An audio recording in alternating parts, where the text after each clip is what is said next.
إن الحمد لله نحمده ونستعينه ونستغفره ونعوذ بالله من شرور أنفسنا ومن سيئات أعمالنا من يهده الله فلا مضل له ومن يضلله فلا هادي له وأشهد أن لا إله إلا الله وحده لا شريك له وأشهد أن محمدا عبده ورسوله أما بعد فإن خير الحديث كتاب الله وخير الهدي هدي محمد صلى الله عليه وسلم وشر الأمور محدثاتها وكل محدثة بدعة وكل بدعة ضلالة وكل ضلالة في النار.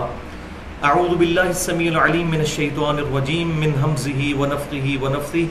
بسم الله الرحمن الرحيم. رب اشرح لي صدري ويسر لي أمري واحلل عقدة من لساني يفقهوا قولي. بسم الله الرحمن الرحيم. إن الله وملائكته يصلون على النبي يا أيها الذين آمنوا صلوا عليه وسلموا تسليما. اللهم صل على محمد وعلى آل محمد كما صليت على إبراهيم وعلى آل إبراهيم إنك حميد مجيد. اللهم بارك على محمد وعلى آل محمد كما باركت على إبراهيم وعلى آل إبراهيم إنك حميد مجيد. آج سے تقریباً 11 دن پہلے یعنی 11 ستمبر 2012 کو امریکن نواز یہودی ایجنٹ جو ایک یہودی پریسٹ ہے، پادری ہے، اس نے ہمارے امام کائنات سید الاولین والآخرین شفیع المذنبین رحمت للعالمین سیدنا و مولانا امام اعظم محمد رسول اللہ صلی اللہ علیہ وآلہ وسلم کی مبارک شان میں گستاخی کرتے ہوئے ایک فلم جو ہے یوٹیوب پر اپلوڈ کی، انوسینس آف مسلمز، یعنی مسلمانوں کا بھول پن. معاذ اللہ استغفر اللہ. اس کا کہنا یہ ہے کہ مسلمان جو ہیں وہ بھولے ہیں اور خام خواہ اس شخصیت کے پیچھے لگے ہوئے ہیں جس نے دنیا کے 1.5 ارب انسانوں کو معاذ اللہ یرمغال بنا لیا ہے. ان کے بقول کہ دنیا کے 1.5 ارب انسان یرغمال بن چکے ہیں اس شخصیت کی وجہ سے. یہ بھولے بالے، انوسینس آف مسلمز، معاذ اللہ استغفر اللہ واتوب الیہ. تو ہمارے ملک میں بھی کل 21 ستمبر 2012 کو جمعے کے دن یوم عشق مصطفیٰ صلی اللہ علیہ وسلم کے نام سے دن منایا گیا. اس کا اپروپریٹ جو نام رکھنا چاہیے تھا وہ یہ رکھنا چاہیے تھا کہ یوم تحفظ ناموس رسالت صلی اللہ علیہ وسلم. لیکن ہمیشہ سے مسلمان حکمران اپنی عوام کو دھوکہ دیتے آئے ہیں اور اس بات کا رخ ہی بدل دیا عشق مصطفیٰ یا محبت مصطفیٰ کی طرف صلی اللہ علیہ وسلم. آپ صلی اللہ علیہ وسلم کی محبت میں کوئی دو رائے نہیں ہے امت میں کسی بھی مکتبہ فکر میں. مسئلہ تو اس وقت یہ ہے نہیں ہے. مسئلہ اس وقت یہ تھا کہ ناموس رسالت صلی اللہ علیہ وسلم کے سلسلے میں اب مسلمانوں کو جو دنیا میں 1.5 ارب کے قریب ہے، دنیا کا ہر چوتھا بندہ مسلمان ہے، ان کو کیا لایا عمل اختیار کرنا چاہیے ان یہود و نصارہ کی سازشوں کے خلاف. لیکن بات کا رخ جو ہے وہ بالکل موڑ دیا گیا دوسری طرف. تو انشاءاللہ تعالی آج بائی چانس ہی ایسا ہوا ہے کہ ہمارا جو درس ہے سورۃ المائدہ میں، آج قرآن لیکچر نمبر 83 ہمارا چل رہا ہے. سورۃ المائدہ میں آیت نمبر 51 پر پہنچا ہے اور بائی چانس یہ اللہ تعالیٰ کی طرف سے کرامت ہوئی ہے کہ یہ آیت نمبر 51، 52 اور 53 اور پھر 56 تک یہ پورا رکوع جو ہے اس کا مرکزی ٹاپک ہی یہی ہے کہ جو لوگ یہود و نصارہ کو اپنا دوست بنا لیتے ہیں ان پر اللہ تعالیٰ کا غصہ کیا ہے اور وہ لوگ مسلمانوں کو کس طریقے سے تکلیف دیتے ہیں اور مسلمانوں کے کسی بھی صورت خیر خواہ نہیں ہے. اور پلس یہ بھی اللہ تعالیٰ نے ان آیات کے اندر بیان فرمایا کہ مسلمان جو حکمران ہیں پرٹیکولر آج کے دور کے اعتبار سے آپ سمجھ لیں، یا مسلمانوں میں ایسے لوگ جنہوں نے اسلام کا لبادہ اوڑھا ہوا ہے لیکن وہ اندر سے یہود و نصارہ کے ساتھ ملے ہوئے ہیں اور پھر بہانے کرتے ہیں کہ ہم یہود و نصارہ کے ساتھ اس لیے ملے ہیں کہ تاکہ ان کے شر سے بچ جائیں. تو اللہ تعالیٰ نے ان کو بھی بے نقاب کیا ہے. اور پھر اس کا کلائمیکس چل کے آئے گا آخری 3 آیات میں، آیت نمبر 54، 55 اور 56 کہ اے مسلمانوں اگر تم نے اللہ کے دین کی حفاظت نہ کی تو اللہ تعالیٰ تمہاری جگہ اور قوموں کو اٹھائے گا، پھر وہ تمہارے جیسے نہیں ہوں گے، وہ اللہ اور اس کے رسول سے محبت کرنے والے ہوں گے، اور کسی ملامت کرنے والے کی ملامت کی پرواہ کیے بغیر اللہ اور اس کے رسول صلی اللہ علیہ وسلم کے دین کے لیے قربانی دینے کے لیے تیار ہو جائیں گے۔ تو یہ سارا کانٹیکسٹ ہے ان آیات کا، آیت نمبر 51 سے لے کر 56 تک، ٹوٹل 6 آیات کے اندر۔ تو اس کی تفصیل میں جانے سے پہلے ہم یہ پہلی 3 آیات جو ہیں ان کا ترجمہ جو ہے اور تھوڑا سا مفہوم سمجھ لیں، اس کے بعد انشاءاللہ میں ڈیٹیل سے گفتگو کرتا ہوں۔ اعوذ باللہ من الشیطان الرجیم، بسم اللہ الرحمن الرحیم، سورۃ المائدہ آیت نمبر 51۔ اور میں نے کہا کہ یہ بائی چانس ہی ہوا ہے، یہ کرامت ہوئی ہے، یہ ہے کرامت جو اہل سنت کے ہاں کرامت کے طور پر مانی جاتی ہے۔ تو کرامت کا لفظ چونکہ میں پہلے بھی استعمال کر چکا، ہو سکتا ہے اس کو کوئی بندہ مس یوز کرنے کی کوشش کرے، تو اہل سنت کا سٹانس کیا ہے؟ اہل سنت فرقہ نہیں، اہل سنت منہج۔ فرقہ واریت تو اسلام میں حرام ہے، اسی کا تو رونا ہم رو رہے ہیں۔ اہل سنت منہج میں کرامت سے مراد یہ ہے کہ اللہ تعالیٰ کا کرم ہو جائے کسی پر، یہ کسی کے اختیار میں نہیں ہوتا کہ وہ کچھ کر کے دکھا دے۔ مثال کے طور پر امام بہیقی رحمۃ اللہ علیہ کی شعراء آفاق تصنیف ہے دلائل النبوہ، جو 5ویں صدی ہجری میں حدیث کی ایک بہت بڑی کتاب ہے۔ اس میں صحیح سند کے ساتھ سیدنا انس بن مالک رضی اللہ تعالیٰ عنہ کی کرامت درج ہے، جنہوں نے نبی صلی اللہ علیہ وسلم کو 10 سال تک وضو کروایا، اور آپ صلی اللہ علیہ وسلم کے گھر کے فرد کی حیثیت سے آپ صلی اللہ علیہ وسلم کے ساتھ وہ رہتے تھے۔ فرماتے ہیں 10 سال میری عمر تھی، اور آپ صلی اللہ علیہ وسلم کی جب دنیا سے وفات ہوئی تو میری 20 سال عمر تھی۔ پھر آپ صلی اللہ علیہ وسلم کی وفات کے بعد 82 سال تک زندہ رہے، اور 93 ہجری میں مدینہ شریف میں جو آخر میں صحابہ فوت ہوئے ان میں سے سیدنا انس بن مالک رضی اللہ تعالیٰ عنہ کی بھی ذات ہے۔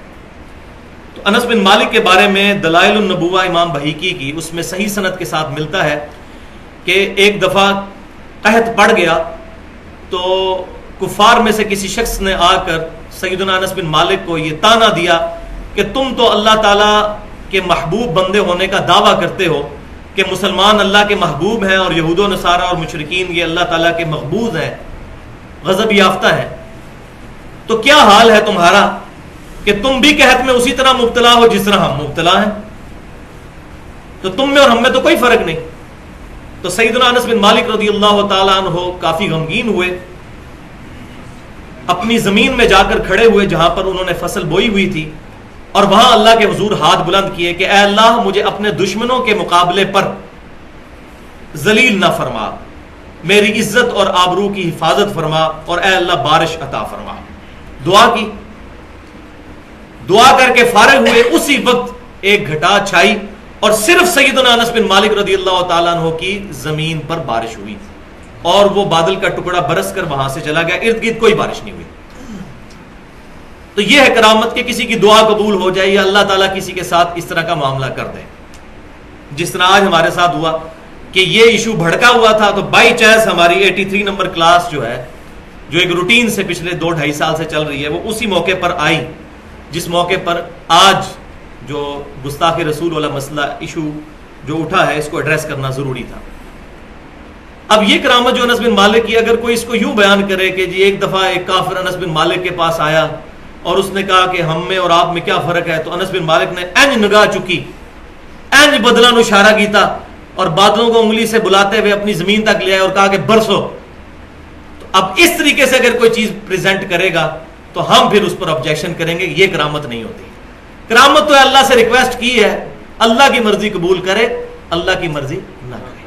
جو تفویض کرنا ہے کہ کسی کے اختیار میں آ جائے کرامت، کرامت کسی کے اختیار میں نہیں ہوتی، معجزہ ہو سکتا ہے، وہ بھی سارے معجزے نہیں، کچھ معجزے اللہ تعالیٰ اپنے انبیاء کو تفویض بھی کر دیتا ہے۔ مثلا سیدنا داؤد علیہ السلام کے بارے میں آتا ہے قرآن پاک میں کہ اللہ تعالیٰ نے ان کو یہ معجزہ پرماننٹلی اٹیچ کر دیا تھا کہ وہ جب بھی لوہے کو ہاتھ لگاتے تھے لوہا ان کے لیے نرم ہو جاتا تھا، وہ اس سے زرہ بناتے تھے۔ اسی طریقے سے ہمارے امام کائنات صلی اللہ علیہ وسلم کی مبارک ذات کے ساتھ بھی کئی معجزات پرماننٹلی اٹیچ تھے۔ مثلا آپ صلی اللہ علیہ وسلم کو بخاری اور مسلم کی متفق علیہ حدیث ہے، آپ اپنی پیٹھ کے پیچھے بھی ویسے ہی دیکھتے تھے جیسا سامنے، حالانکہ آپ کی یہاں آنکھ نہیں تھی، آپ صلی اللہ علیہ وسلم کی 2 ہی آنکھیں تھی، لیکن آپ کو 360 ڈگری کا ویژن پورا نظر آتا تھا۔ آپ صلی اللہ علیہ وسلم اپنی پیٹھ کے پیچھے بھی دیکھ لیتے تھے۔ تو یہ معجزہ آپ کے ساتھ پرماننٹلی اٹیچ تھا۔ اسی طریقے سے بخاری اور مسلم کی متفق علیہ حدیث ہے کہ آپ صلی اللہ علیہ وسلم کے پسینہ مبارک سے خوشبو آتی تھی. یہ پرماننٹلی اٹیچ معجزہ تھا آپ صلی اللہ علیہ وسلم کے ساتھ. لیکن غیر نبی کے ساتھ کسی قسم کی کرامت کو پرماننٹلی اٹیچ ماننا یا اس کے اختیار میں ماننا یہ کتاب و سنت کے دلائل کے بالکل منافی ہے. تو یہ مسئلہ بھی میں نے الحمدللہ کلیئر کر دیا اس کانٹیکسٹ میں. ایک دفعہ دروشی پڑھ لیں. اللہم صلی علی محمد وعلی آل محمد کما صلیت علی ابراہیم وعلی آل ابراہیم انک حمید مجید. اللہم بارک علی محمد وعلی آل محمد کما بارکت علی ابراہیم وعلی آل ابراہیم انک حمید مجید. تو اب آ جائیے سورۃ المائدہ کی آیت نمبر 51 کی طرف. بسم اللہ الرحمن الرحیم. یا ایھا الذین آمنوا لا تتخذوا اليہود والنصارى اولیاء. اے ایمان والو مت بناؤ یہود و نصارہ کو اپنا دوست. جگری یار نہ بناؤ یہود و نصارہ کو. کیوں؟ بعضهم اولیاء بعض, ان میں سے بعض کے دوست ہیں, یعنی آپس میں یہ دوست ہیں لیکن تمہارے ساتھ یہ مخلص نہیں ہے. کیونکہ ان کو پروفیشنل ایک جیلسی تو ہے کہ اللہ تبارک و تعالیٰ نے وہ تاج جو پچھلے 2000 سال سے بنو اسماعیل کی بجائے بنی اسرائیل کے سر پر تھا, وہ تاج اتار کر بنو اسماعیل کے سر پر رکھ دیا اور ختم نبوت بھی فرما دی. ما کان محمد ابا احد من رجالکم ولکن رسول اللہ وخاتم النبیین. یعنی اللہ تعالیٰ نے بنو اسماعیل کو اب قیامت تک کے لیے اپنی لاڈلی جو ہے امت کے طور پر اور لاڈلے خاندان کے طور پر چن لیا. اس چیز کی ان کو جیلسی تھی. تو آپس میں وہ ایک دوسرے کے ساتھ دوستی کرتے ہیں, دشمنی بھی ہے لیکن دوستی بھی ہے. مسلمانوں کے خلاف وہ ایک ہے.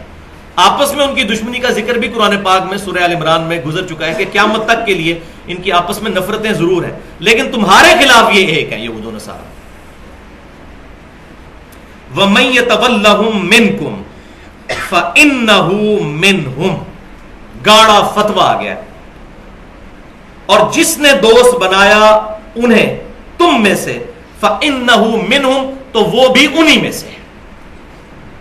اب وہ لاکھ قسمیں اٹھاتا رہے اور لاکھ نعرے لگاتا رہے محبت رسول کے صلی اللہ علیہ وسلم, جس نے جگری یاری لگا لی یہود و نصارہ کے ساتھ وہ انہی میں سے.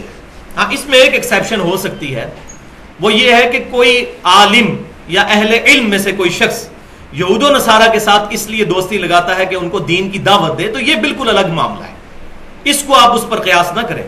لیکن یہ ہمارے جاہل حکمران اور سیاستدان اور بڑا طبقہ جن کو نماز بھی صحیح طریقے سے نہیں پڑھنی آتی, ان کے بارے میں ہم کیسے اس نے ظن رکھیں کہ انہوں نے دعوت و تبلیغ کے لیے ان کے ساتھ دوستیاں لگائی ہوئی ہیں. یہ تو دور کا قیاس ہو سکتا ہے. ان اللہ لا یہدی القوم الظالمین. بے شک اللہ تعالیٰ ظالموں کو ہدایت نہیں دیتا. یعنی جن لوگوں نے جان بوجھ کر ظلم اختیار کیا ہے. ظلم کیا ہے؟ ظلم کی اپروپریٹ ٹرانسلیشن بنتی ہے اردو زبان میں یہ کہ کسی چیز کو اس کے مقام سے ہٹا کر کسی اور جگہ پر رکھ دینا.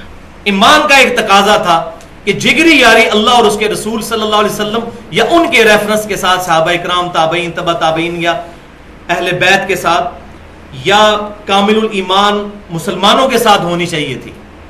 یہ تو تھا ایمان کا تقاضا. لیکن ظلم کیا ہوا کہ اس کو ہٹا کر دوسری جگہ پر رکھ دیا کہ بجائے ایمان والوں سے دوستی کرنے کے دشمنان اسلام سے دوستیاں گانٹ لی. تو اللہ تعالیٰ فرماتا ہے جنہوں نے جان بوجھ کر اب گمراہی اختیار کی ہے تو اللہ تعالیٰ کو معاذ اللہ استغفر اللہ اس چیز کی کوئی حاجت نہیں کہ ان کو زبردستی ہدایت دے. والذین جاہدوا فینا لنہدینہم سبلنا. جو لوگ ہماری راہ میں کوشش کریں گے ان کے لیے ہدایت ہے. ہدایت تو اس کائنات کی سب سے ایلیٹ چیز ہے. یہ اللہ تبارک و تعالیٰ بانٹتا نہیں پھرتا اس طرح نہیں. جو کوشش کرے گا اس کو ہدایت ملے گی. یہ من چلے گا سودا ہے. جس کی مرضی وہ لے لے, جس کی مرضی نہ لے.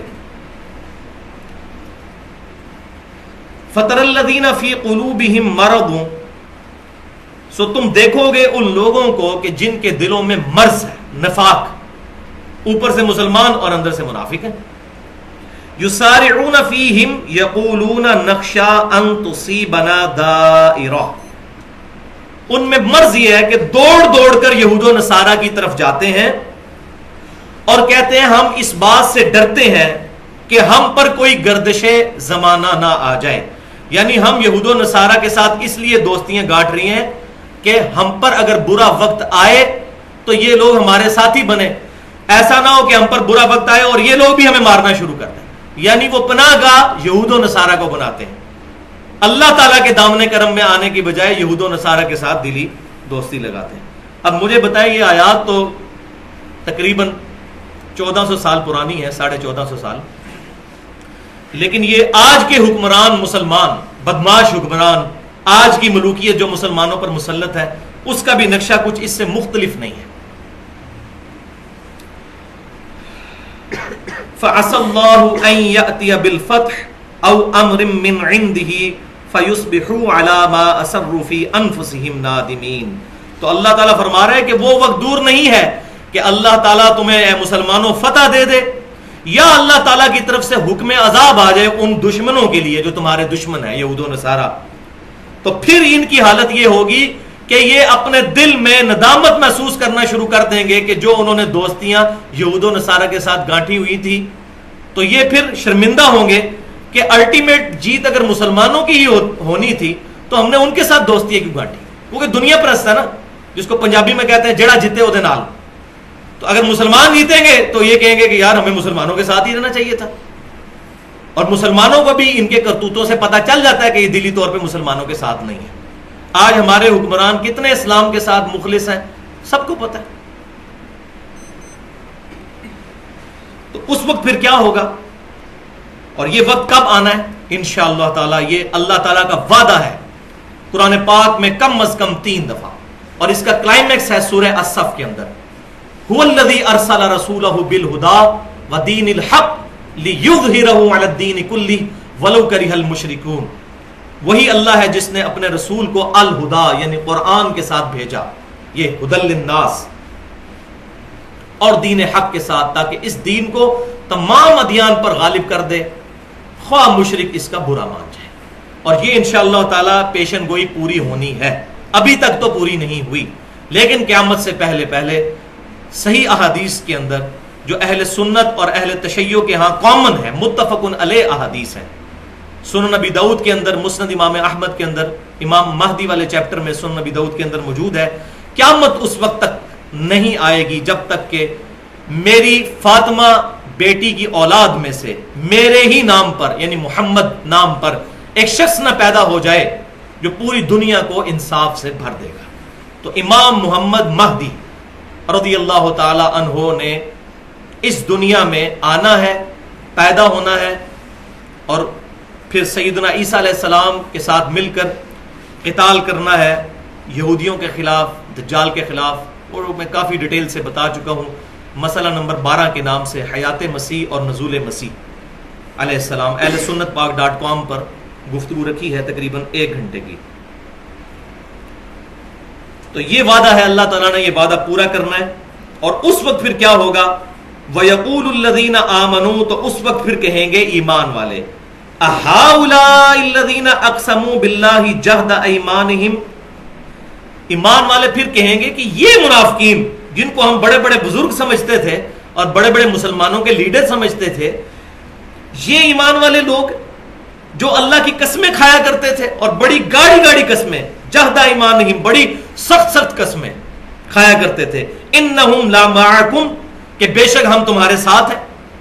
یہ تو ہمارے ساتھ ہے نہیں تھے, تو بڑی قسمیں اٹھاتے تھے. ابھی بھی دیکھیں ہمارے حکمران چاند کلمات انہوں نے سیکھ لی ہوئے ہیں انشاءاللہ تعالیٰ, اور اس قسم کے کلمات وہ بولتے رہتے ہیں بڑے فخریہ, بڑی گاڑی گاڑی قسمیں کھاتے ہیں کہ اے مسلمانوں ہم تمہارے ساتھ ہیں.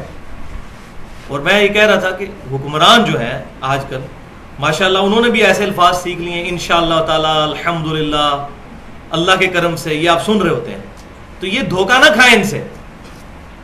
یہ بیچارے, اچھا یہ بھی نہیں ہے کہ یہ شعوری منافق ہے, ایسا بھی نہیں ہے, ان کو ہم منافق بھی نہیں کہہ سکتے, ظاہر کلمہ گو ہے, اہل قبلہ ہے, فتویٰ کسی پہ نہیں لگاتے. یہ غیر شعوری نفاق ہوتا ہے جو انسان کو پتہ نہیں چلتا, آہستہ آہستہ انسان کا اندر کا ایمان ختم کر دیتا ہے. تو اللہ تعالیٰ فرماتا ہے کہ اس وقت پھر اہل ایمان کہیں گے, یہ بڑی گاڑی قسمیں کھا کھا کر کہتے تھے اے مسلمانوں ہم تمہارے ساتھ ہیں. حبطت اعمالهم فاصبحوا خاسرین, ایسے لوگوں کے اعمال اکارت گئے اور یہ خسارہ پانے والوں میں سے ہو گئے، وَلِعَاذُ بِاللَّهِ تَعَالَى۔ تو یہ دنیا میں بھی ہوگا اور آخرت میں تو ہونا ہی ہے۔ قیامت والے دن تو پول کھل ہی جانے ہیں۔ دنیا میں جن کے پول نہیں کھلے، قیامت والے دن تو پول کھل جائیں گے کہ وہ دنیا میں کیا مسلمانوں کے ساتھ دھوکہ کرتے رہے۔ تو اگلی آیات انشاءاللہ بعد میں پڑھتے ہیں، پہلے میں اس حوالے سے تھوڑی سی گفتگو کر لوں جو میں نے کہا تھا کہ یہ جو گستاخانہ فلم جو ہے انوسینس آف مسلمز، اس کے حوالے سے میں نے گفتگو کرنی ہے۔ تو بھائیو، پہلی اصولی بات یہ سمجھ لیں کہ جہاں تک گستاخ رسول کی سزا کا معاملہ ہے، اس پر میں آلریڈی 35 منٹ کی گفتگو کر چکا ہوں اہل سنت پاک.com پر، مسئلہ نمبر 45 کے نام سے، قتل مرتد اور گستاخ رسول کی سزا کے صحیح احکام و مسائل، وہ موجود ہے۔ وہ آج ٹاپک نہیں ہے، تھوڑی سی بات اس حوالے سے میں آج کر دیتا ہوں، باقی ڈیٹیل اس میں دیکھی جا سکتی ہے کہ گستاخ رسول کی جو سزا ہے مسلمانوں کے نزدیک قتل، تو یہ آیت محاربہ یعنی سورۃ المائدہ کی آیت نمبر 33 کے تحت ہے کہ جو لوگ بھی فساد فی الارض کرتے ہیں، جس کو آج ماڈرن لینگویج میں ٹیررزم یا دہشت گردی کہا جا رہا ہے، فساد فی الارض یہی ہوتا ہے، اور کنٹینیوس ان کی ایفرٹ ہے کہ دنیا میں فساد ہو، تو ایسے لوگوں کو پھر قتل کیا جائے گا۔ یہ اللہ تعالیٰ کا فتویٰ ہے سورۃ المائدہ کی آیت نمبر 33 میں۔ تو گستاخ رسول بھی بیسیکلی فساد فی الارض کرنے والا ہی ہوتا ہے، کیونکہ اس سے بڑا فساد اور کیا ہوگا کہ وہ شخصیت جو دنیا میں بسنے والے 1.5 ارب مسلمانوں کی دل کی دھڑکن ہے، 1.5 ارب مسلمان کم و بیش دنیا میں اپنی جان، ماں باپ، سب کچھ اولاد لٹانے کے لیے تیار ہے اس شخصیت کی ناموس کی خاطر، ان لوگوں کے دلوں کو زخمی کرنا، آپ صلی اللہ علیہ وسلم کے کارٹون بنا کر یا آپ صلی اللہ علیہ وسلم کے بارے میں بیہودہ فلم بنا کر، یہ اگر فساد فی الارض نہیں تو اور فساد فی الارض اور دہشت گردی اور ٹیررزم کیا ہوگا؟ مگر اس قانون کو مس یوز بھی نہیں ہونا چاہیے، یہ ہے ذرا جگر گردے سے سننے والی بات، کیونکہ ہمارے ملک میں کم علمی کی وجہ سے علماء عوام الناس کو بھڑکاتے ہیں دوسرے اہل قبلہ مسلمانوں کے بارے میں کہ یہ گستاخ رسول ہے، جس کا جس وقت دل کرتا ہے اپنی ذاتی دشمنی نبھانے کی خاطر لوگوں کو گستاخ رسول کہہ دیتا ہے۔ ہمارے ملک کے اندر تو کوئی گارنٹی نہیں ہے کہ گستاخ رسول والا فتویٰ لگا ہے تو بات ٹھیک بھی ہوگی یا نہیں۔ جیسے ابھی یہ پچھلے دنوں جو اسلام آباد میں واقعہ ہوا ہے کرسچن لڑکی والا، اب اس کے کچھ اور حقائق سامنے آنا شروع ہو گئے ہیں۔ مؤذن یہ کہہ رہا ہے کہ جی یہ امام مسجد نے جان بوجھ کے خود کیا ہے، تو واللہ عالم اب معاملہ کیا ہے۔ تو ہمارے اس ملک میں گستاخ رسول والا جو قانون ہے، اس کو امپلیمنٹ کرنے سے پہلے بہت زیادہ احتیاط کی ضرورت ہے، کیونکہ یہاں لوگ ذاتی دشمنی کو نبھانے کے لیے بھی اپنے ذاتی خیالات کو بھی گستاخی کا نام دے دیتے ہیں، جو وہ سمجھ رہے ہوتے ہیں کہ یہ چیز گستاخی ہے۔ عین ممکن ہے کہ وہ حدیث شریف میں ہو تو وہ گستاخی سمجھ رہے ہوں۔ لہٰذا اس ملک کے لیے معاملہ جو ہے بڑا سوچ سمجھ کر کیا جائے، اور اس میں یہ بھی موقف سامنے رکھیں کہ جو اہل قبلہ ہے یا اہل کلمہ ہے مسلمان، جان بوجھ کر کوئی بھی نبی صلی اللہ علیہ وسلم کی شان میں گستاخی نہیں کرتا۔ تعویل کی غلطی لگ جائے الگ بات ہے، کوئی بندہ انٹینشنلی گستاخ رسول نہیں ہوتا۔ لہٰذا اگر کسی مسلمان سے کوئی بات ایسی سامنے آتی ہے تو یہ نہیں کہنا چاہیے کہ اب یہ واجب القتل ہے، اس کو قتل کر دیا جائے، ورنہ میں پہلے بھی اس لیکچر میں بھی بتا چکا ہوں کہ کتنے بڑے بڑے علماء جن کو آج سارے رحمت اللہ علیہ کہتے ہیں، ان کی کتابوں میں ایسی ایسی چیزیں موجود ہیں کہ جو پبلک کے سامنے جب ہم لے کر آئے، اور میرا ریسرچ پیپر نمبر 2 اندھا دھند پیروی کا انجام جو اہل سنت پاک.com میں رکھا ہوا ہے، جس کی وجہ سے ایک دفعہ پوری دنیا کے اندر زلزلہ آ گیا کہ یہ ہوا کیا ہے۔ کوئی کلمہ پڑھوا رہا ہے لا الہ الا اللہ اشرف علی تھانوی رسول اللہ، کوئی کلمہ پڑھوا رہا ہے لا الہ الا اللہ چشتی رسول اللہ، اور اس طرح کی کیا کیا گستاخیاں تمام نے کی ہوئی ہیں۔ اب ان بزرگوں کو کہتے ہیں رحمت اللہ علیہ، ان کی کتابیں بھی چھاپنے والے رحمت اللہ علیہ، اور آج کوئی بات کتاب و سنت سے کر دے اس کو کہتے ہیں گستاخ رسول۔ لہٰذا یہ بہت احتیاط کی ضرورت ہے، اگر قانون ایک رکھنا ہے تو پھر ان کے اوپر بھی فتویٰ بازی کی جائے۔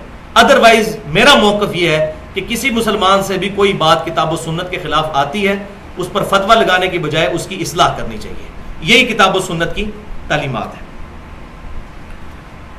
اور جہاں تک توبہ والا معاملہ ہے جی توبہ ہی قبول نہیں گستاخ رسول کی، بھائی یہ کس جگہ پہ لکھا ہوا ہے، کس آیت میں لکھا ہوا ہے اور کس حدیث میں لکھا ہوا ہے کہ ایک مسلمان اگر اسے غلطی سے کوئی ایسی بات ہوگی تو اس کی توبہ ہی قبول نہیں ہے؟ کیوں؟ اگر یہ دین ہم غیر مسلموں کو پیش کریں گے وہ کہیں گے یہ کون سا دین ہے؟ مسلمان اہل قبلہ اہل کلمہ اگر اس کو تعویل کی کہیں غلطی لگ گئی ہے موت کے غرغرے سے پہلے اس کی توبہ قبول ہے۔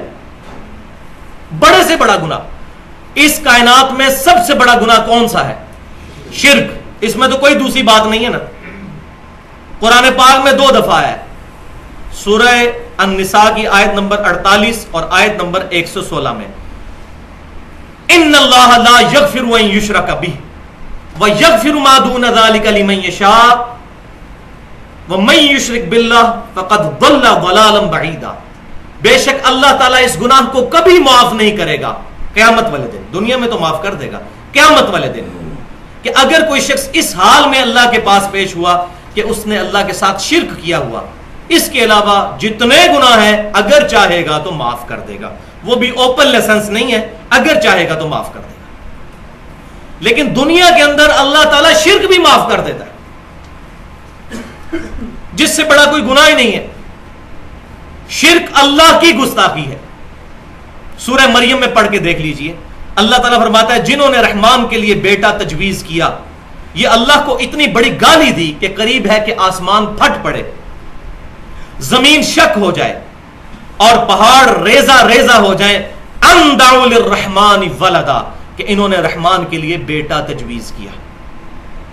یعنی آسمان کے اگر احساسات ہوں تو آسمان بھی پھٹ پڑے، زمین بھی شک ہو جائے، پہاڑ ریزہ ریزہ ہو جائے کہ اللہ کو اتنی بڑی گالی کہ اللہ کے لیے بیٹا تجویز، لم یلد ولم یولد۔ لیکن اسی شرک کے بارے میں سورۃ الفرقان کی آیت نمبر 70 میں آ گیا، گھر جا کے پڑھ لیجئے، پارہ نمبر 19 میں، کہ اللہ تعالیٰ فرما رہا ہے اگر کوئی شخص شرک سے بھی سچے دل سے توبہ کر لے ہم اس کے گناہوں کو بھی نیکیوں سے بدل دیں گے۔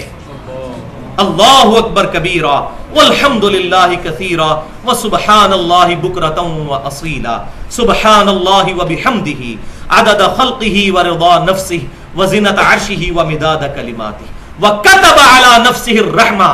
ہم نے اپنے اوپر لازم کر لیا ہے کہ ہم ہر حال میں رحم ہی فرمائیں گے۔ یہ قرآن پاک کی آیت ہے سورہ الانعام کے اندر، بخاری اور مسلم کی متفقون علیہ حدیث ہے، اللہ تعالیٰ نے اپنی مخلوق کو پیدا کرنے سے پہلے اپنے پاس عرش پہ یہ عبارت لکھ لی تھی کہ میری رحمت میرے غضب پر بھاری رہے گی۔ لیکن مولویوں نے پتہ نہیں کیا اس کو رنگ دے دیا۔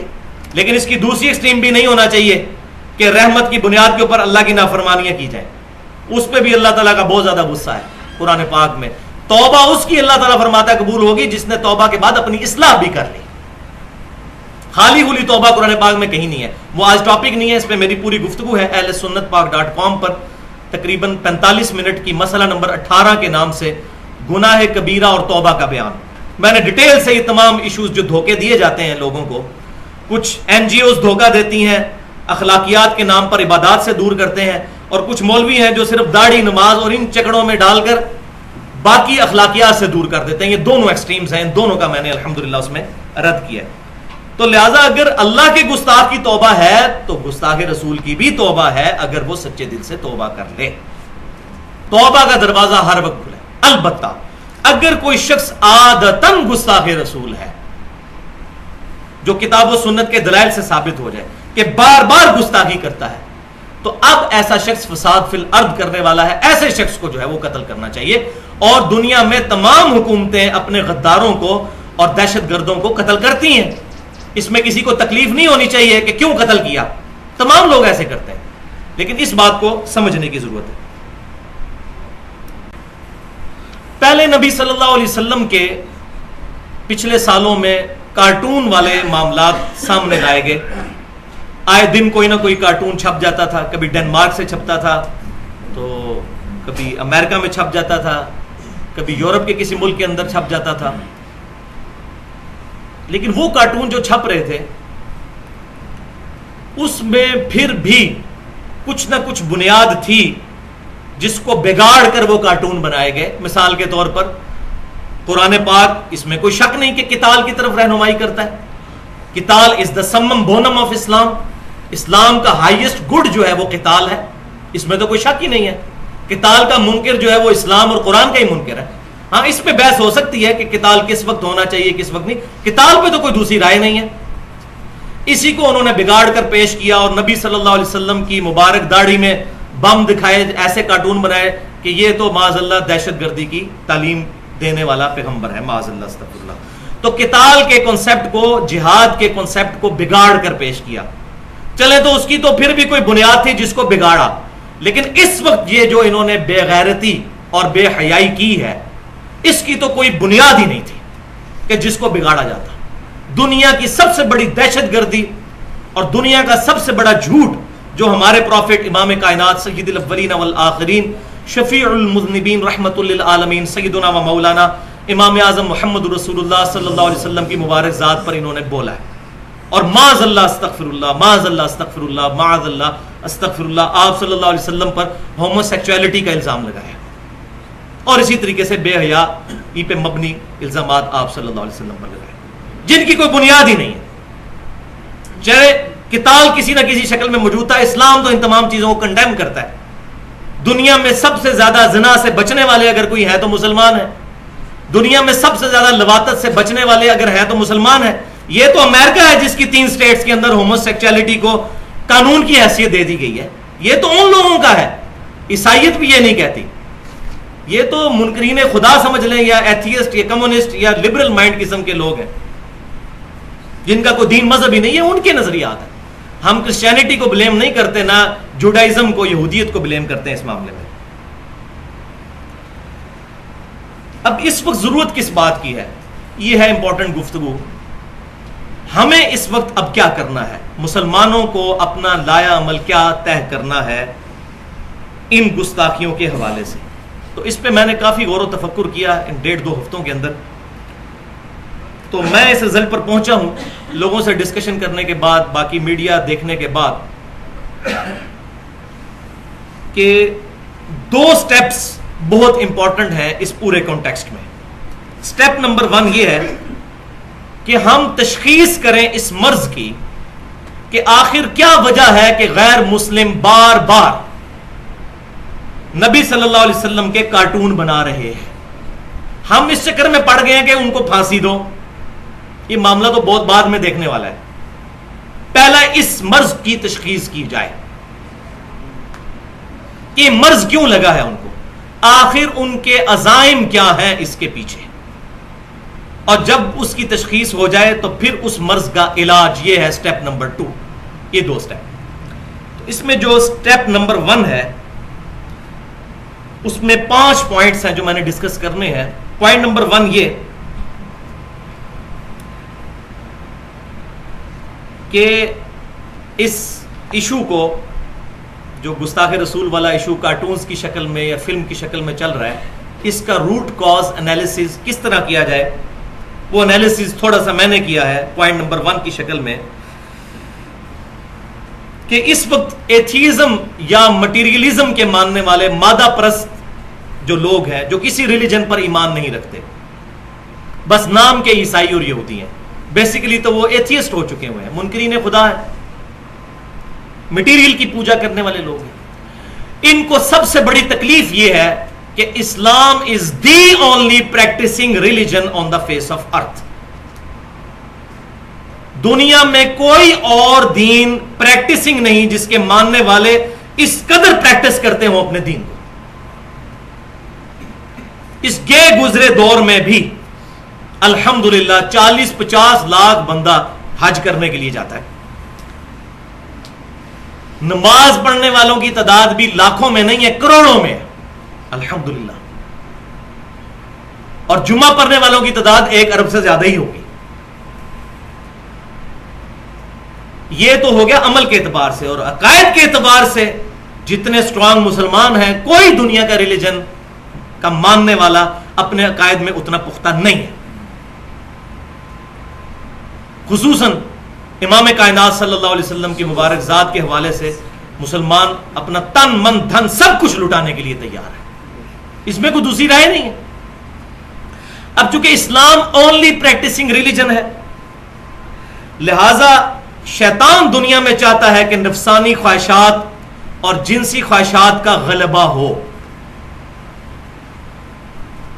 اور اس راستے میں سب سے بڑی رکاوٹ مسلمان ہے، مسلمانوں کا دین ہے۔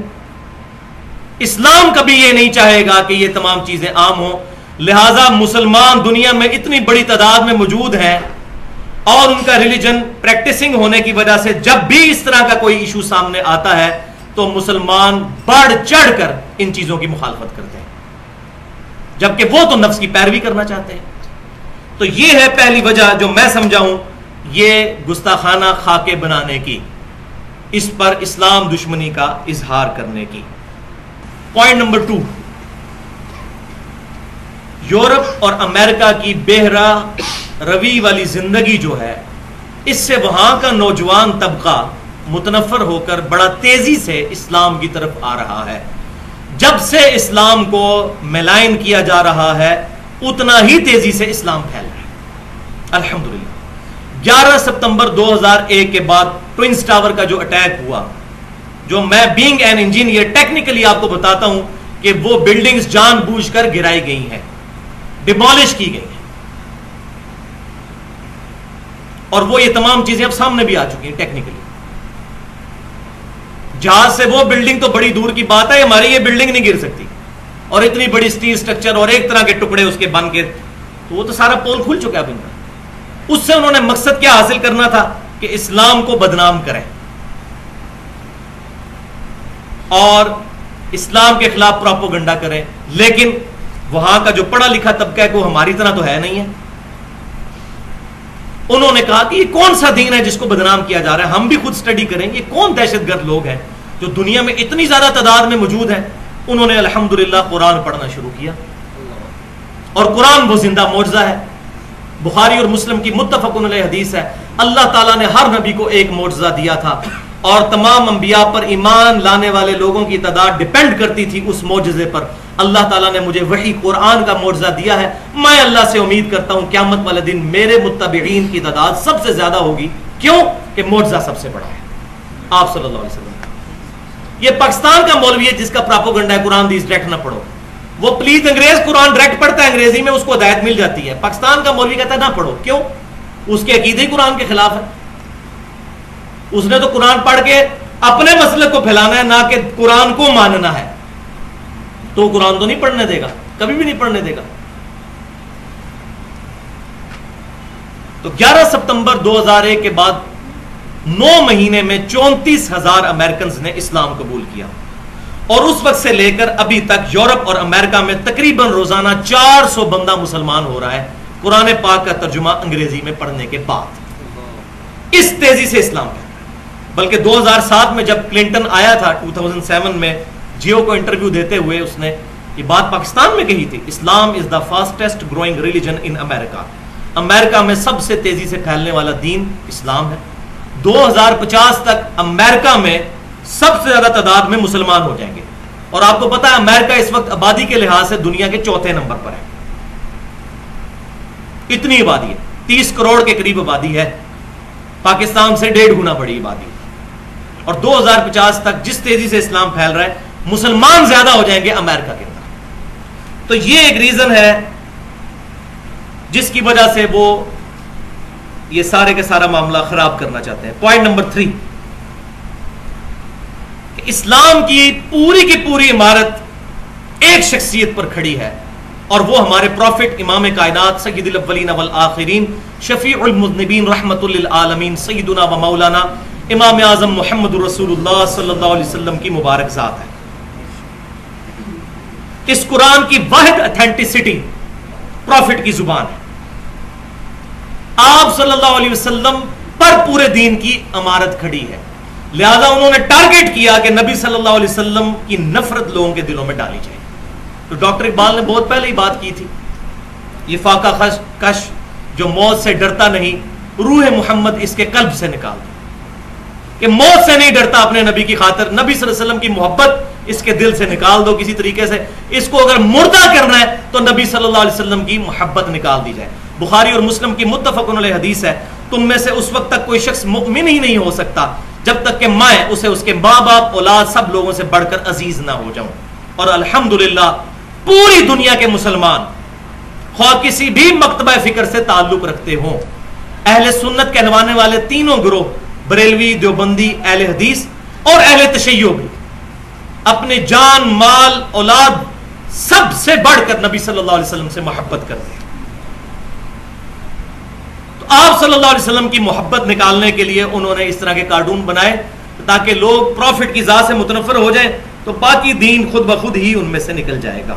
معاذ اللہ، یہ ان کا ارادہ ہے لیکن اللہ تعالیٰ کامیاب نہیں ہونے دے گا. وہی ہے پوائنٹ نمبر 4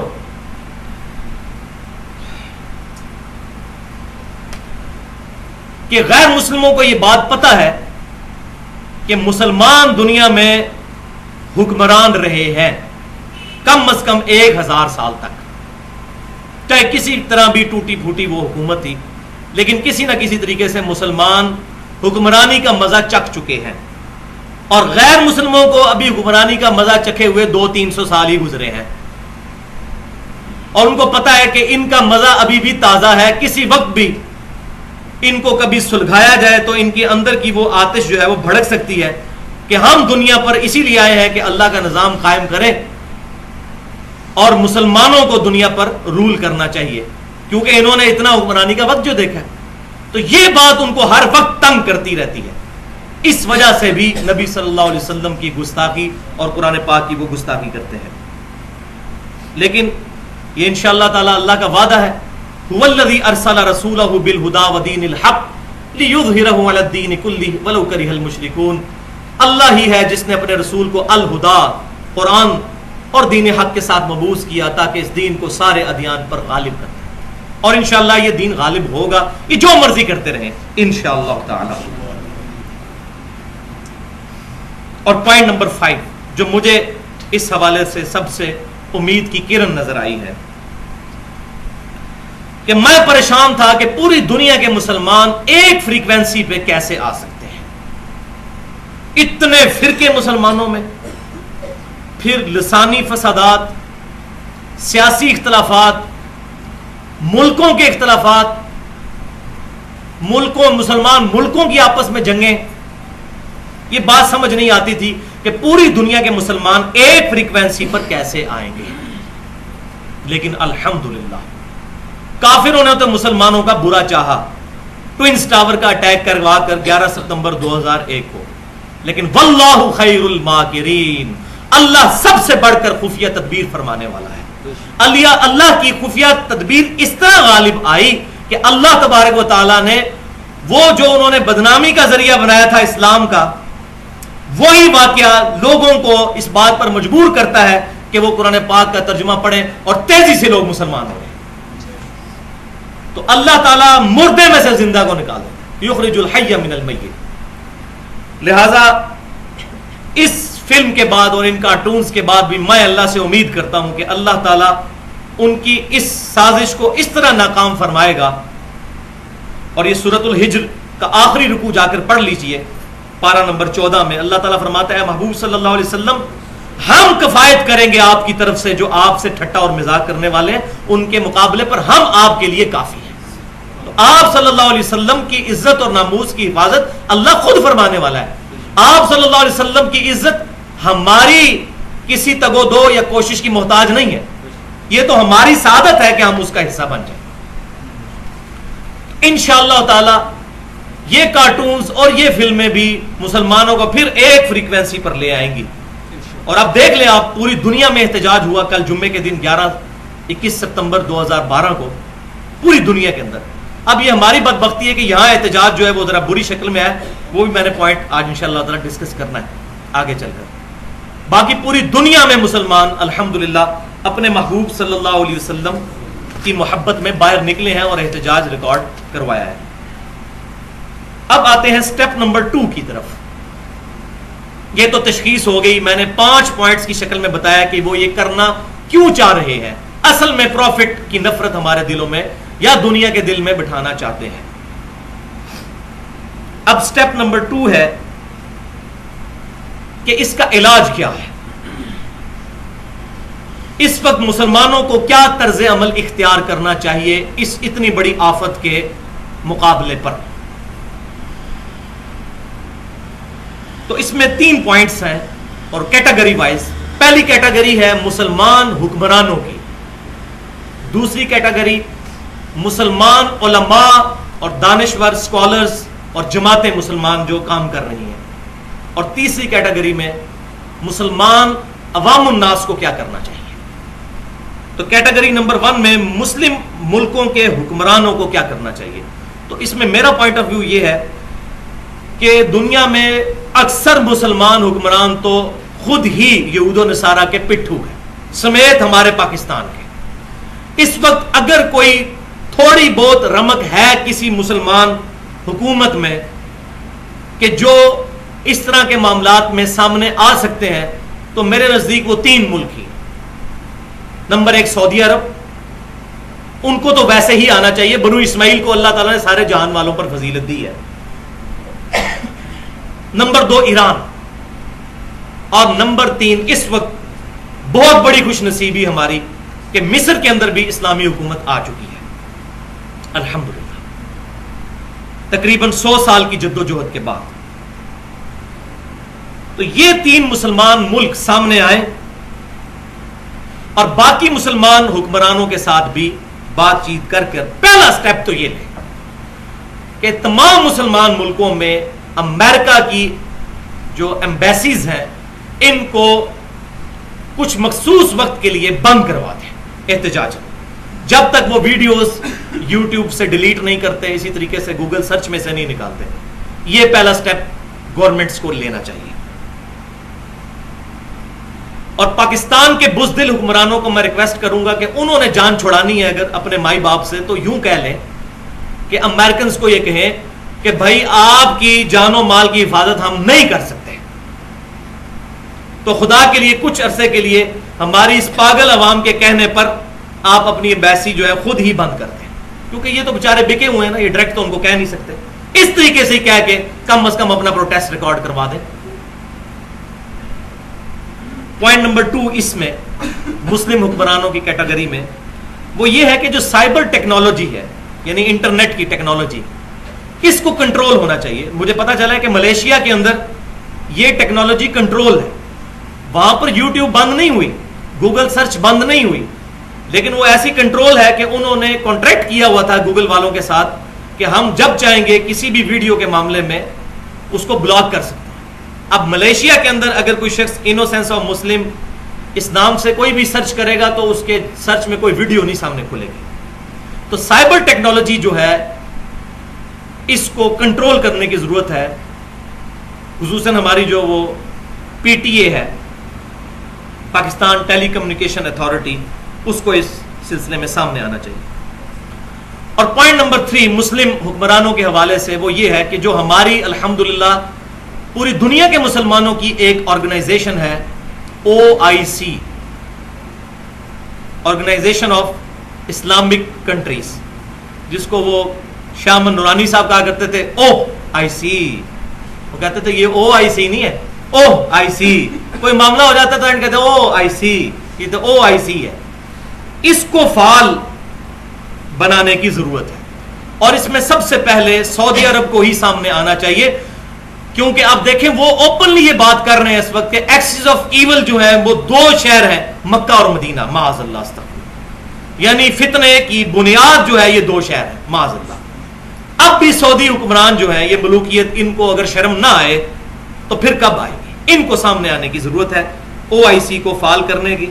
اور پاکستان تو ویسے ہی لائی لاگ ہے ماشاءاللہ. پاکستان تو امریکہ کے بعد سب سے زیادہ جس کے ٹکڑوں پر پل رہا ہے وہ سعودی عرب ہے. دنیا میں 2 ہی ملک ہیں جو سب سے زیادہ پاکستان کو فائنانس کرتے ہیں. پہلے نمبر پر امریکہ ہے، یہ شاید ہم میں سے اکثر کو نہیں پتا. ظاہر ہے جس کا لے کے کھا رہے ہیں تو ان کے پھر وفادار تو ہوں گے نا یہ، اور ہم بھی. اور دوسرے نمبر پر سعودی عرب. تو سعودی عرب کے ٹکڑوں پر پہلے ہی پاکستان پل رہا ہے. تو اگر سعودی حکومت، اور آپ دیکھیں جہاں بھی بڑے پولیٹیکل ڈیسیژن آتے ہیں، چاہے وہ پرویز مشرف کا نواز شریف کے ساتھ معاملہ ہو، ہمیشہ سعودی حکومت آ کر وہ سارے کا سارا معاملہ اپنے ہاتھ میں لے لیتی ہے. اور ان کا کوئی حکمران یہاں پر آ جائے اور آپ کو پتہ ہے کہ سارے 4 چیف جو ہیں اس کو، اور چیف منسٹرز اور تینوں فوجوں کے سربراہ اور صدر اور وزیر اعظم سارے پہنچ جاتے ہیں ایئرپورٹ کے اوپر استقبال کرنے کے لیے، کیونکہ لے کے جو کھا رہے ہیں. تو سعودی عرب کو سامنے آنا چاہیے. پاکستان کو تو ویسے ہی کان پکڑ کے اپنے ساتھ لگا سکتے ہیں.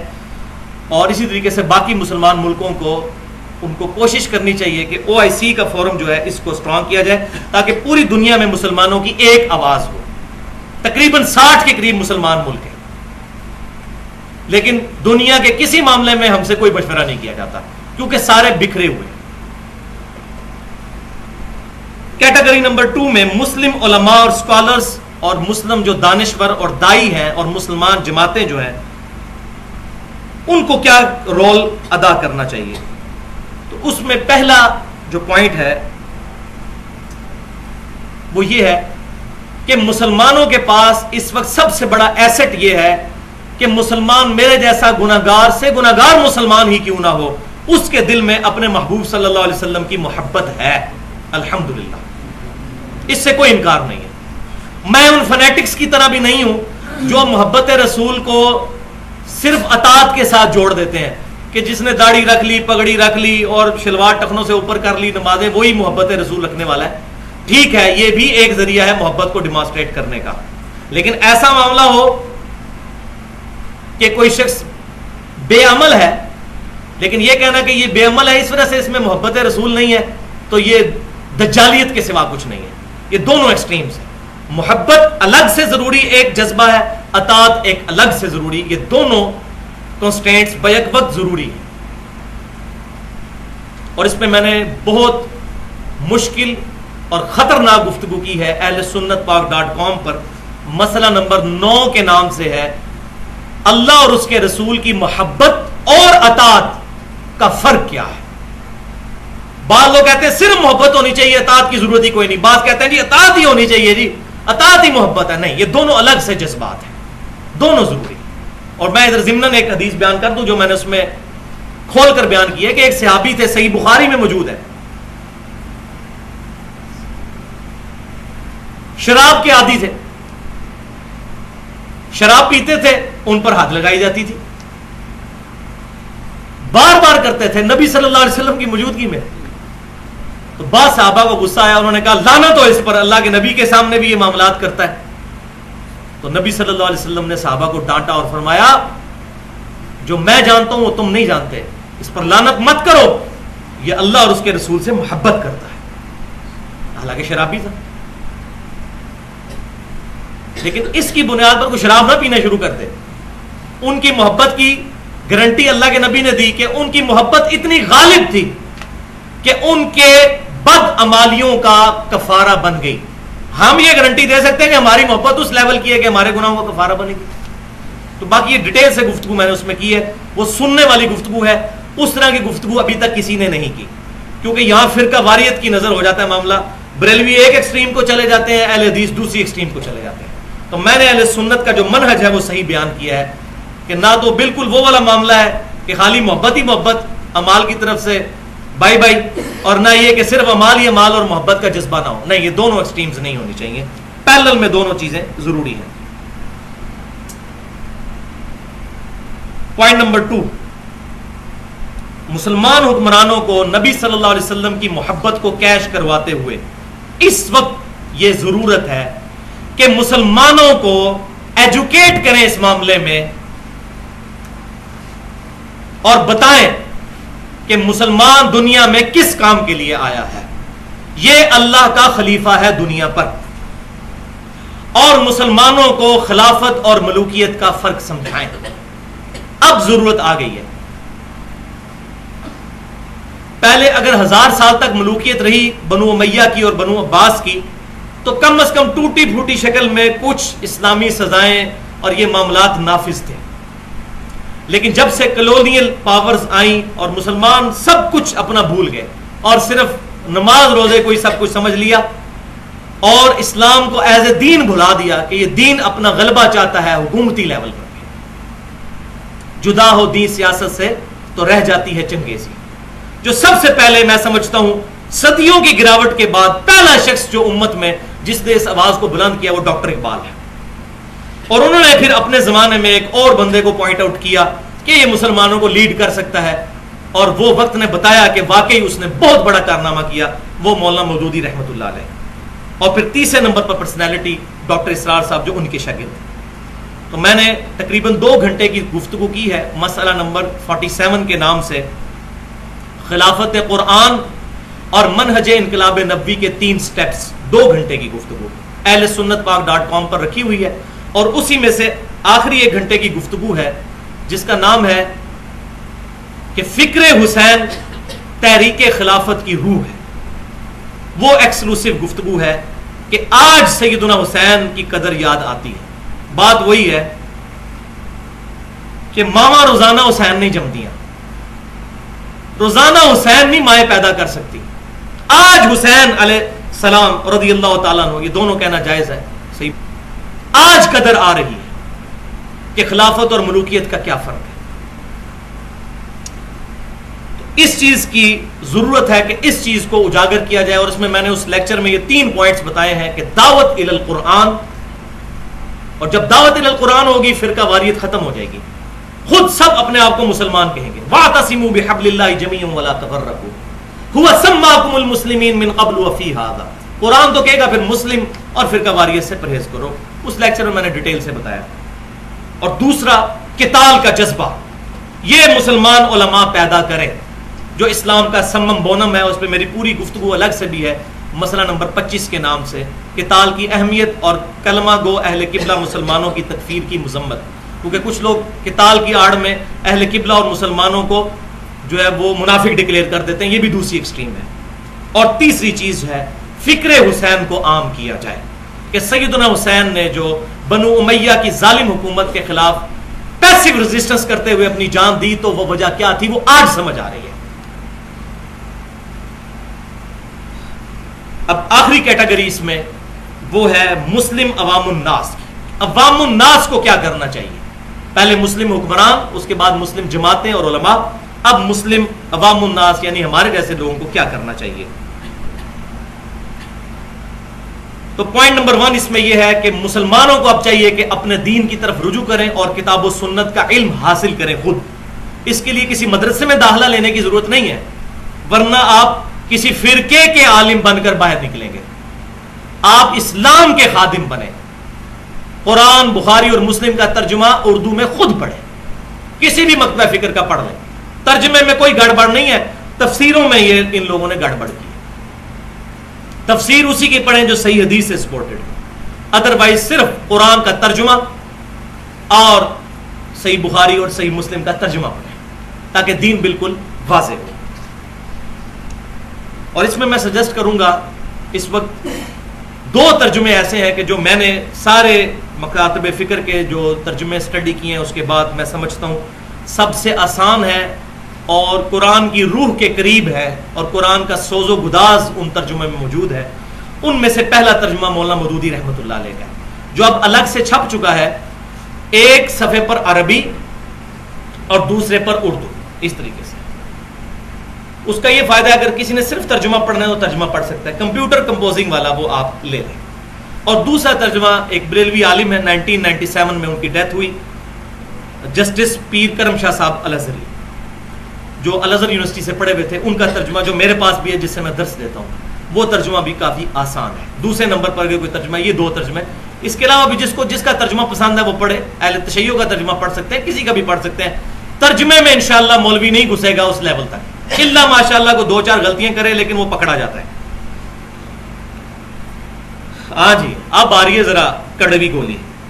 پوائنٹ نمبر 2 کہ مسلم عوام الناس کو توڑ پھوڑ کرنے کی بجائے جو یہ انہوں نے کل کیا 21 ستمبر 2012 کو،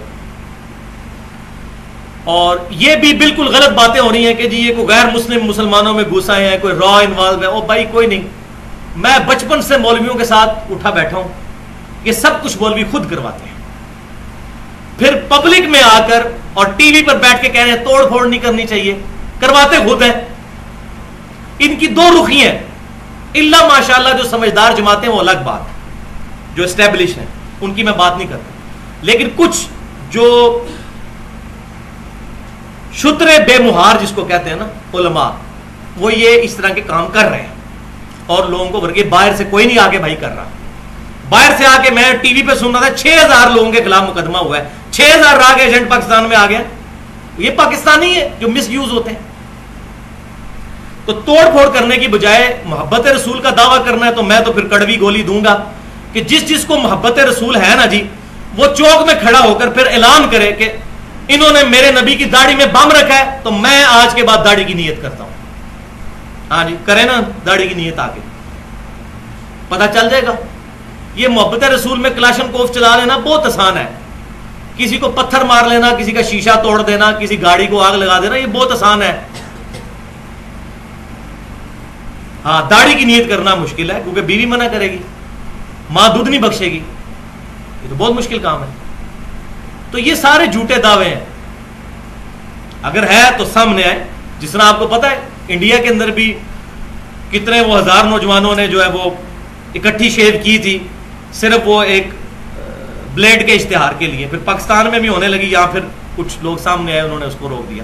اس طریقے سے ہونا یہ چاہیے کہ کراچی میں, لاہور میں, اسلام آباد میں, جو ہمارے بڑے بڑے کیپٹل سٹیز ہیں, ان میں پاکستانی اکٹھے ہوں ہزاروں نوجوان اور کہیں کہ جی آپ نے ہمارے نبی کی داڑھی میں بم رکھا, ہم نے پہلے تو داڑھی نہیں تھی رکھی ہوئی, اب ہم داڑھی رکھتے ہیں, آ جاؤ بچہ میدان میں, آج کے بعد ہم پریکٹسنگ مسلمان بنتے ہیں. تو عشق رسول, محبت رسول ظاہر ہو جائے گی انشاءاللہ تعالی. اور پوائنٹ نمبر 3 یہ ہے کہ اپنی اخلاقی اقدار کو بہتر بنائیں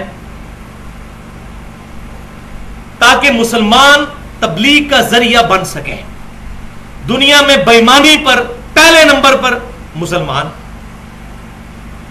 حالانکہ ایمانداری سکھانے والا اونلی ریلیجن اسلام ہے. وہ صحیح بات کی جاتی ہے کہ اسلام سب سے بیسٹ ریلیجن ہے, لیکن مسلمان جو ہے وہ بدترین قوم بن چکے ہیں. تو اپنے اخلاق اور کردار سے غیر مسلموں کو متاثر کریں. ہو رہا یہ ہے کہ غیر مسلم ملکوں سے کوئی مسلمان آ جاتا ہے تو اتنی تعریفیں کرتا ہے ان کی, آپ سنتے ہی ہیں نا, اور جی امریکہ میں بڑا اچھا سسٹم ہے, جی یورپ میں بہت ہے نا یار, غلط تو نہیں کہہ رہے, انصاف ہے وہاں پر, اس میں کوئی شک نہیں ہے. ہمیں بھی اپنی اخلاقی اقدار کو اب اس موقع پر اس کو تجدید عہد کے طور پر اس دن کو منانا چاہیے. اب یہاں میں ایک بائی دا وے چھوٹی سی بات کر دوں, خصوصاً اپنے اہل تشیع بھائیوں کے لیے, کیونکہ میں کل مختلف ٹاکس ٹی وی پر سن رہا تھا تو اس میں اہل سنت کے علماء بھی آئے ہوئے تھے, اہل تشیع کے علماء بھی آئے ہوئے تھے, اور مجھے بڑی خوشی ہوئی کہ اہل تشیع علماء نے یہ بات کہی کہ یہ جو توڑ پھوڑ کی جا رہی ہے مسلمانوں کی املاک کی, جو مسلمانوں کی پراپرٹی ہے, اور مسلمانوں کو 21 بندے تقریباً قتل ہوئے ہیں کل اس طرح کے فسادات میں پاکستان میں, اور سینکڑوں میں لوگ زخمی بھی ہوئے ہیں. تو انہوں نے کہا کہ ہم یہ غیر مسلموں کو کیا امیج دے رہے ہیں کہ مسلمان اس طرح کے ہیں جو اپنے لوگوں کو نقصان پہنچاتے ہیں. یہ امن اور شانتی کا دین ہے, یہ غیر مسلموں کو ہم کیا میسج دے رہے ہیں.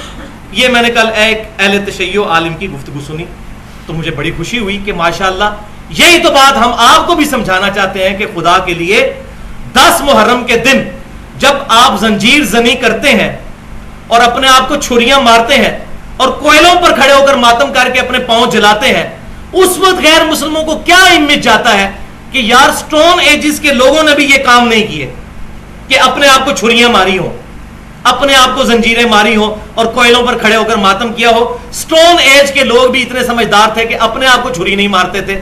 یہ کون سے لوگ ہیں جو اسلام کو ریپرزینٹ کر رہے ہیں؟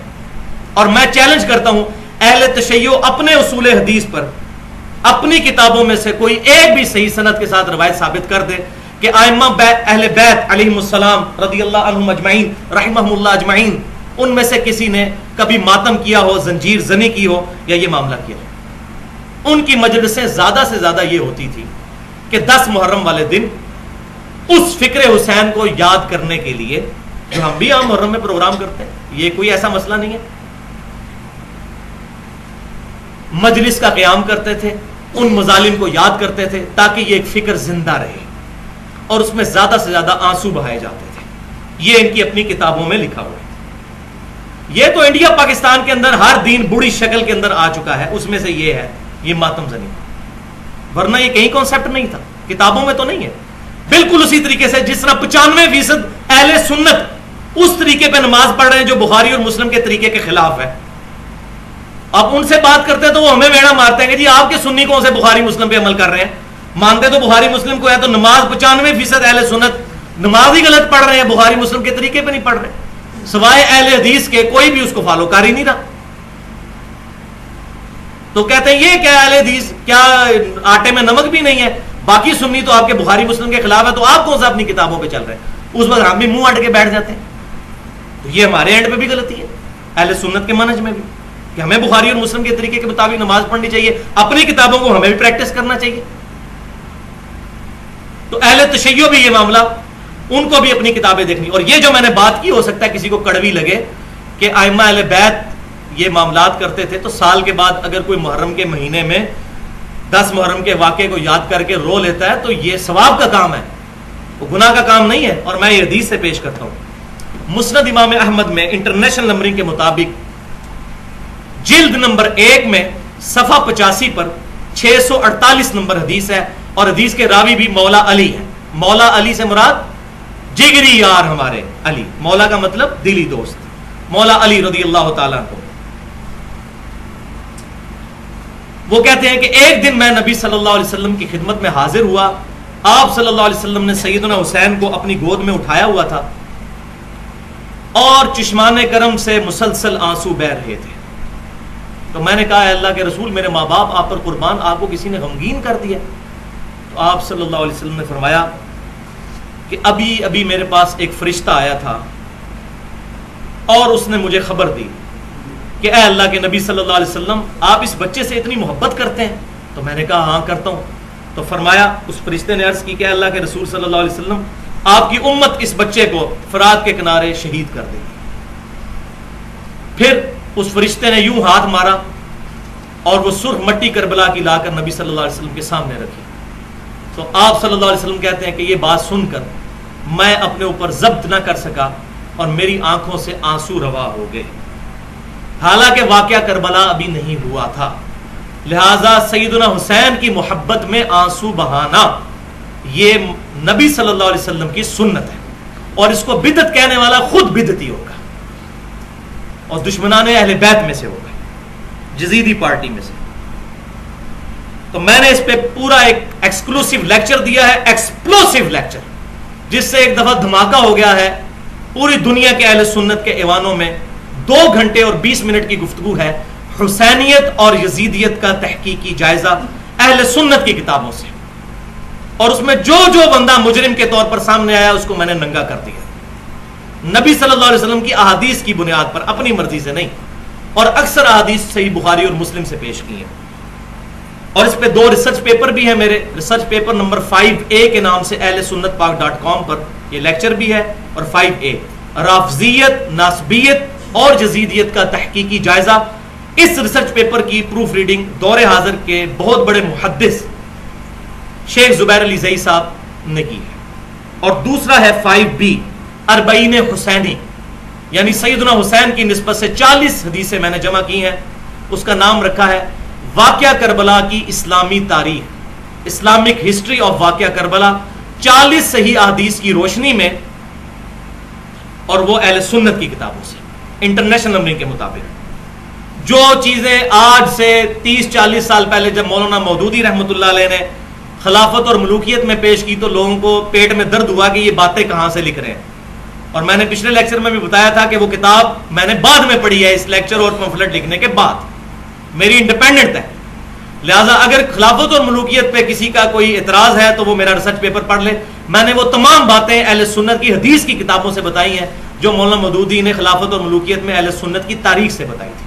لیکن خود ان کی یزیدیت ایسی ہے کہ یزید کے حق میں کوئی سپورٹ میں کوئی بات لانی ہوتی ہے تو پھر یہ تاریخ سے بھی کال لے آتے ہیں, پھر ان کو حدیث کی شرم نہیں رہتی, اور جب مخالفت پہ آتے ہیں تو حدیثیں بھی نہیں مانتے چاہے بخاری اور مسلم کی کیوں نہ ہو. معاذ اللہ, استغفر اللہ. اس حوالے سے یہ الحمدللہ ہماری گفتگو جو ہے وہ کنکلوڈ ہوئی. اب 2-4 منٹ میں 5-6 منٹ میں یہ مکمل کر لیتے ہیں رکوع, تاکہ آج کے حکمرانوں والا معاملہ جو ہے وہ بھی کھل کر سامنے آ جائے. یہ 3 آیات ہی ہیں, آیت نمبر 54, 55 اور 56, تاکہ یہ ایک جگہ ریکارڈنگ میں آ جائے ہماری ساری گفتگو. یہ 3 آیات دعوت و تبلیغ میں جو کمزوری کا شکار ہو چکے ہیں، یعنی نسلی مسلمان، اس وقت صحابہ اکرام علیہم رضوان جو نئے مسلمان ہوئے تھے ان میں تو ظاہر ہے وہ پختہ ایمان نہیں تھا جو سابقون الاولون میں تھا. تو جو نئے مسلمان ہوئے تھے ان میں اسلام اتنا پختگی کے ساتھ نہیں تھا. اللہ تعالیٰ نے ان کو جھنجھوڑا ہے، اور یہ قیامت تک کے لیے نسلی مسلمانوں کے لیے 3 آیات بہت اہم ہیں. بسم اللہ الرحمن الرحیم. یا ایھا الذین آمنوا، اے ایمان والو، من یرتد منکم عن دینہ، تم میں سے جو کوئی اپنے دین سے الٹے قدم پھر جائے گا، فسوف یأتی اللہ بقوم یحبہم ویحبونہ، تو اللہ تعالیٰ عنقریب ایسی قوم لے آئے گا کہ جن سے اللہ محبت کرے گا اور اللہ سے وہ محبت کرنے والے ہوں گے. یعنی اللہ تعالیٰ محتاج نہیں ہے مسلمانوں تمہارا. اللہ تعالیٰ ضروری نہیں کہ اہل عرب سے خدمت لے. حدیث کے سارے ائمہ بڑے بڑے سیاہ ستہ کے، کتب ستہ کے، وہ سب کے نان عربی کے سب. اللہ تعالیٰ جس سے چاہے دین کا کام لے لے. اذلۃ علی المؤمنین، وہ بڑے پست ہوں گے، نرم دل ہوں گے مومنین کے لیے. عزت علی الکافرین، اور کافروں کے لیے بڑا سخت ہوں گے.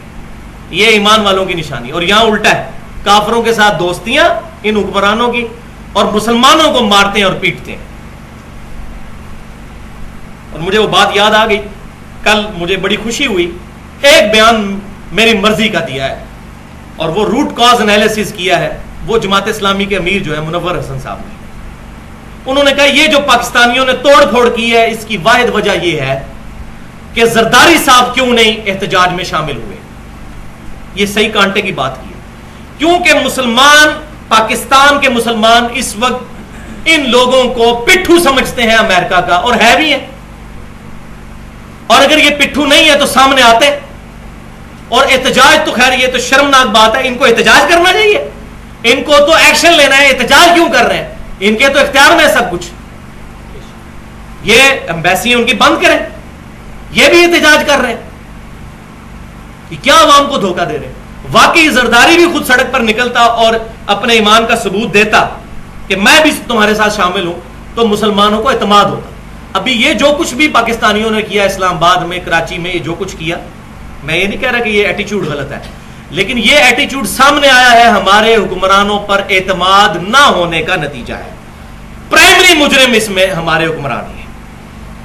تو اللہ تعالیٰ فرما رہے ہیں مومنین کے لیے وہ نرم دل ہوں گے، کافروں پر سخت ہوں گے. یجاہدون فی سبیل اللہ، اللہ کی راہ میں جہاد کریں گے.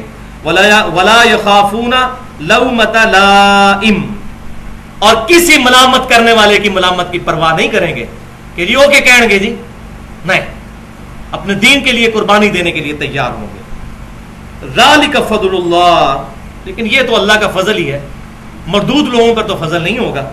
یؤتیہ من یشاء، اللہ جسے چاہتا ہے عطا فرماتا ہے، اور کسے چاہتا ہے؟ جو خود کوشش کرتا ہے. واللہ واسع علیم، اور اللہ تعالیٰ تو وسعت والا اور علم والا ہے. اللہ تعالیٰ کی رحمت تو ہم تو مائل بکرم ہے، کوئی سائل ہی نہیں. اللہ تعالیٰ تو سب کو اپنے دامن کرم میں رہنے کے لیے تیار ہے، لیکن کوئی سامنے تو آئے. انما ولیکم اللہ ورسولہ والذین آمنوا. اب اللہ تعالیٰ نے وہ کانٹیکسٹ چلا تھا کہ یہود و نصارہ کو دوست بناتے ہیں. اللہ تعالیٰ نے فرمایا بے شک تمہارے دوست تو ہونے چاہیے، اور اصل تمہارے پشت پناہ اور دوست، تمہارے ولی تو ہے اللہ ورسولہ، اور اس کا رسول، والذین آمنوا، اور جو ایمان والے، وہ تمہارے اصل میں دوست ہیں. الذین یقیمون الصلاۃ، وہ لوگ جو نماز کو قائم کرتے ہیں، ویؤتون الزکاۃ، اور زکوٰۃ کو دیتے ہیں اور تزکیہ نفس کرتے ہیں، وہم راکعون، اور ان تمام چیزوں کے ساتھ وہ عاجزی کا بھی مظاہرہ کرتے ہیں. اچھا، یہاں پر اہل تشیع کے ہاں بھی اور اہل سنت کے ہاں بھی کچھ ضعیف سند سے کافی روایتیں ملتی ہیں. وہ کہتے ہیں یہ آیت سیدنا علی کے بارے میں ہے کہ وہ زکوٰۃ دیتے ہیں وہم راکعون، جبکہ وہ رکوع کی حالت میں ہوتے ہیں. تو ایک واقعہ ہے جو ضعیف سند کے ساتھ ہماری اہل سنت کی حدیث کی کتابوں میں بھی ہے، تفسیر میں بھی، کہ سیدنا علی کے پاس ایک سائل آیا تو وہ اس وقت رکوع کی حالت میں تھے، تو انہوں نے اس وقت اللہ کی راہ میں صدقہ کیا تھا. تو کہتے ہیں یہاں ولی سے مراد جو ہے وہ لوگ ہیں. حالانکہ یہ ولی کا جو سیگا ہے وہ جمع کے طور پر آیا والذین آمنو، جو بھی ایمان لائے ہیں. ایک بندے کی بات نہیں ہو رہی، جتنے ایمان والے ہیں وہ ولی ہیں. تو وہ روایت ضعیف ہے، لیکن اس میں کوئی شک نہیں ہے کہ سیدنا علی ہوں یا باقی صحابہ ہوں یا اہل بیت ہوں، یہ سب ہمارے ولی ہیں، سب ہمارے دوست ہیں، سب سے ہماری دلی محبت ہونی چاہیے. اور وہ حدیث بھی بالکل صحیح ہے جو جامعہ ترمذی میں موجود ہے غدیر خم کے موقع پر. صحیح مسلم کے اندر بھی 4 حدیثیں اوپر تلے سیدنا علی کے فضائل کے چیپٹر میں. اور اسی طریقے سے امام طحاوی بھی مشکل الاثار میں لے کر آئے کہ نبی صلی اللہ علیہ وسلم نے غدیر خم کے موقع پر سیدنا علی کا ہاتھ پکڑ کر فرمایا تھا جس کا مولا میں ہوں یہ اس کا مولا علی ہے. اور آپ صلی اللہ علیہ وسلم نے 7 آیت بھی تلاوت فرمائی تھی.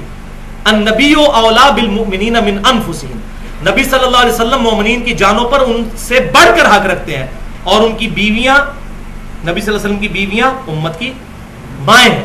تو آپ صلی اللہ علیہ وسلم نے یہ آیت پڑھ کر کہا کہ کیا میں تم لوگوں کو محبوب نہیں ہوں دلی طور پر سب سے بڑھ کر؟ تمام صحابہ نے کہا بھلا یا رسول اللہ. تو پھر آپ صلی اللہ علیہ وسلم نے فرمایا کہ جو پھر اللہ اور اس کے رسول سے محبت کرتا ہے پھر وہ علی سے بھی محبت کرے. جس کا مولا اللہ اور اس کا رسول ہے اس کا مولا علی ہونا چاہیے. یہ مولا مشکل کشا کے معنوں میں نہیں ہے، محبت کے معنوں میں ہے، کیونکہ حضور نے وہ آیت بھی پڑھی.